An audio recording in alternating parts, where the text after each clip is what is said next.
ایک تو ایران پر جب امریکی پابندیوں میں ممکنہ نرمی کے بعد ہم دیکھا کہ پاکستان میں سستے تیل کی بھی امیدیں جاگ اٹھی ہیں. یہ امیدیں کتنی حقیقت پسندانہ ہیں یا آپ کو لگتا ہے کہ اس میں بھی صرف عوام کو حقیقت سے زیادہ توقعات دی جا رہی ہیں؟ یہ لگتا یہ ہے کہ اس میں ہرڈلز ڈال رہے ہیں ویسٹڈ انٹرسٹ جو تیل کی سمگلنگ میں ملوث تھے. اگر یہ سمگلنگ ختم ہو کے عوام تک فائدہ پہنچ جائے تو وہ پھر کس قسم کا جرم اور کوئی ایسا موجود ہے کوئی جرم جو ان کی وہ پروفٹ سسٹینیبل ہو سکیں. بعض میں سن رہا تھا اینالسٹ کو جو ریاست کے قریب سمجھے جاتے ہیں تو وہ اس پہ برہم ہیں کہ یہ اس میں ہم سوچ رہے ہیں ہم کریں گے. عجیب چار ٹی وی پہ چھوڑ دیتے ہیں کہ وہ ایرانی تیل جو ہے وہ اس میں سرخ رنگ آ گیا ہے, کالا رنگ آ گیا ہے, اور لاہور تک تو بک رہا ہے بھائی, ہر جگہ بک رہا ہے. تو ابھی اس میں رکاوٹ ڈالی جائے گی, لیکن تو آپ کے خیال میں توانائی کے شعبے میں اصل رکاوٹ قیمت ہے یا انفراسٹرکچر؟ اصل ویسٹڈ انٹرسٹ ہے. دیکھیں نا جو دیکھیں لوگوں کی مزری جو ہے. مجھے ایک صاحب ملے, بہت پرانی بات, تو وہ تھے بڑے حکومت وقت کے بڑے دوست تھے. تو انہوں نے مجھے بتایا, میں نام نہیں لیتا, جب 2005 کا زلزلہ آیا تو ان خیموں کی جو آرڈر تھے ان کا آڈٹ کرا لیں ذرا.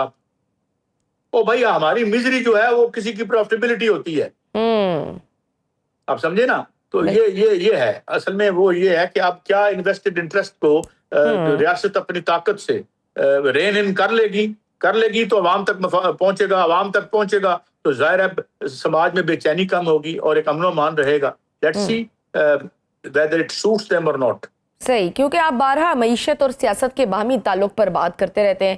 آپ کے خیال میں موجودہ سیاسی عدم استحکام, سرمایہ کاروں کے اعتماد یا نجی سرمایہ کاری اور طویل مدتی معاشی منصوبہ بندی کو اس حد تک متاثر کر رہا ہے کہ بہترین معاشی پالیسیاں بھی مطلوبہ نتائج نہیں دے پا رہی؟ بیسیکلی میں آپ کو ایک بات بتاؤں, میں ذاتی طور پر یہ سمجھتا ہوں کہ یہ پٹا ہوا ایک معاشی نظام ہے. یہ معاشی نظام ڈیزائنڈ اس لیے ہے کہ 1% جو ہے, جو آپ کو وال سٹریٹ کی تحریک چلی تھی 1% اگینسٹ 99%, یہ 1% کا نظام ہے جو کہ 99% کے خلاف ہے. بہت مشہور وال سٹریٹ موومنٹ بنی تھی اور پھر بن رہی ہے اب. جس دوران ممدانی اور جو 3-4 پرائمریز میں ریزلٹس آ رہے ہیں الیکشنز کے, وہ آپ کو بتا رہے ہیں کہ وہ جو 99% ہیں امریکی, وہ 1% کے خلاف چل پڑے ہیں. تو یہ اوورآل یہ ایک ہی چونکہ سسٹم ہے جسے آپ تھیچرزم کہتے ہیں یا اکنامکس کہتے ہیں, یہ پٹ چکا ہے. اس کے تمام اہداف بالکل اس کے الٹ نتائج نکلے ہیں. لہٰذا میرے خیال میں اس کو کسی انڈیویجول کے بارے میں نہ کہیں. یہ بنایا اس لیے گیا ہے, یہ بنایا اس لیے گیا ہے کہ ایک چھوٹی سی مائنورٹی کے جو جرائم ہیں وسیع اکثریتی آبادی کے خلاف, ان کو پروٹیکٹ بھی کیا جائے اور جو ہے ان کو جو ہے پرپیچویٹ بھی کیا جائے. So we need a systemic change.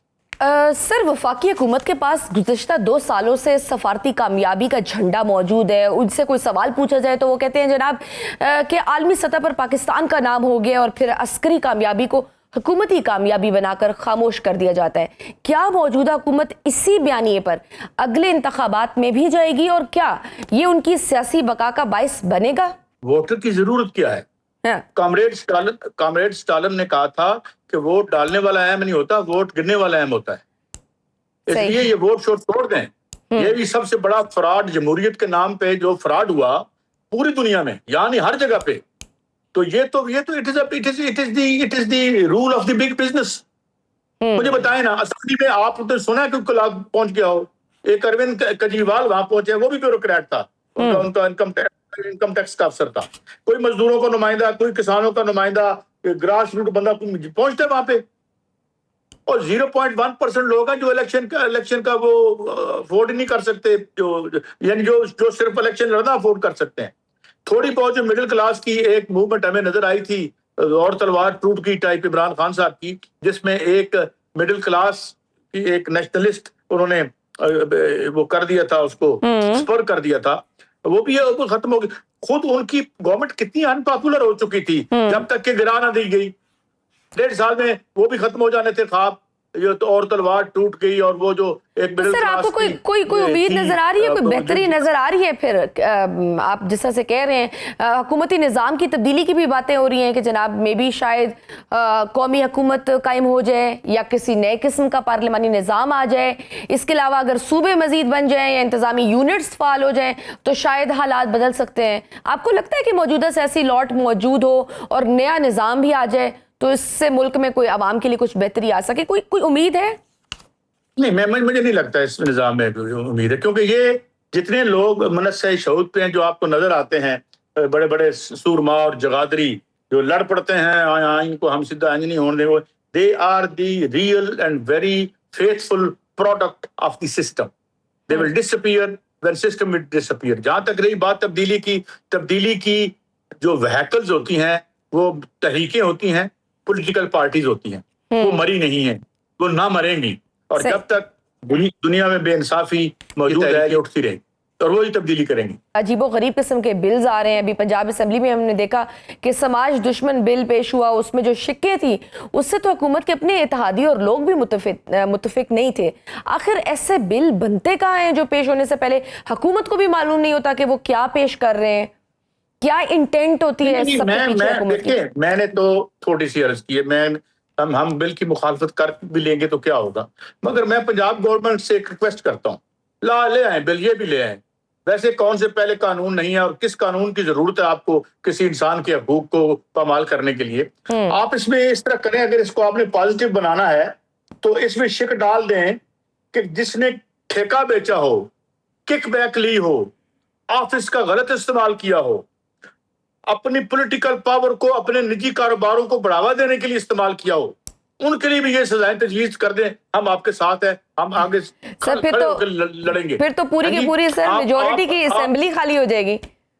نہیں, میں کچھ نہیں کہہ رہا, میں صرف یہ کہہ رہا ہوں کہ مجھے نہیں پتا جس نے کیا ہے یہ جو اپنی پولیٹیکل پاور کو استعمال کرتا ہے اپنی نجی دولت کو, اور اس کے آپ آج دبئی کی جو سٹی گورنمنٹ ہے اسے پوچھ لیں یار یہ $11 بلین کی پراپرٹی کس کی ہے, ان کو اس بل میں لے آئے. انہوں نے کڑے پاؤ, انہوں نے یہ زمین اور جائیداداں ختم کرو, very good, we will support it. تو میں تو کہتا ہوں ٹھیک ہے بنائیں بھائی, بنانا ہے تو کون روک لے گا. اب دیکھیں نا, اب جو واپس کیا پنجاب اسمبلی نے اس میں واپس کیا کیا تم نے, انہوں نے کہا یار نہیں, یہ ذرا آلہ جو بن رہا ہے نا یہ تھوڑا کند ہے, اس کی دھار تیز کرو تاکہ مرنے والے کو ذرا درد گھٹو, اے واپس بھیجے. اسپیکر اسمبلی بجائے اس کے کہ یہ کہتے کہ یہ کی کر رہے ہو یار, بڑے نرم سی, اور پھر ساتھ ایک لڑائی بتا رہے ہیں جو بہت بڑی تاریخ کے جو دو قوتیں بن گئی ہیں. ایک بن گئی ہے کون, قبلہ میرا دوست اسپیکر صاحب, اور ایک وہ جناب گورنمنٹ بن گئی ہے. اور چھوڑے یار, you are all of the same stuff. تو یہ نہ کریں. لڑائی کیا ہوتی ہے کہ جی وہ ساڈا جڑا ڈی پی او ہے وہ کیوں لاتا جے, اخیر گل کیا نکلتی ہے ہی نا. ہاں تو ادھر بھی یہی لڑائی تھی نا, قصور میں اپنی مرضی کے آفیسرز لگانے ہیں, تو اسی لیے تھوڑا سا وہ جھڑک نہیں رہے تھے. کیا ہوتا ہے یہاں عوام کی کوئی لڑائی ہو رہی ہے تو یہ ایشو ہے. میرے خیال میں ہمیں یہ چاہیے کہ ہم گریجولی سماج کو اس طرف نہ لے کے جائیں جہاں پہ ایک خدا نخواستہ میرے منہ میں خاک کوئی انارکی ہو جائے, مگر آپ کے تمام اقدامات لوگوں کو دھکے دے کے اس طرف لے کے جا رہے ہیں. اللہ کرے بیٹر سینس پریویل کرے. اور صحیح ہے, حکومت نے 2027 تک سود سے پاک مالیاتی نظام میں منتقلی کا بھی ہدف مقرر کیا ہے. آپ کی نظر میں یہ ایک حقیقی معاشی اصلاح ہے یا زیادہ تر ایک انتظامی اور سیاسی اعلان؟ اس تبدیلی کے لیے قانونی, ریگولیٹری, بینکاری, ٹیکنالوجی اور مارکیٹ کے اعتبار سے سب سے بڑے عملی چیلنجز کیا ہیں, اور کیا ہمارے ادارے اس پیمانے کی تبدیلی کے لیے واقعی تیار ہیں؟ پہلے تو میں یہ بتاؤں کہ ہمارے اس خطے میں اور علاقے میں 2 دفعہ سود ختم ہوا ہے. ایک دفعہ 1917 میں ولادیمیر ایلینوو لینن نے سوویت یونین میں ختم کیا تھا. دوسری دفعہ ہمارے خطے میں انقلاب ثور کے بعد نور محمد ترکی نے 1978 26 اپریل کو کیا تھا. اس کے بعد اسلام کے نام پہ یہ سارے جہادی آ گئے جنہیں آج کل ہم ٹیررسٹ کہتے ہیں.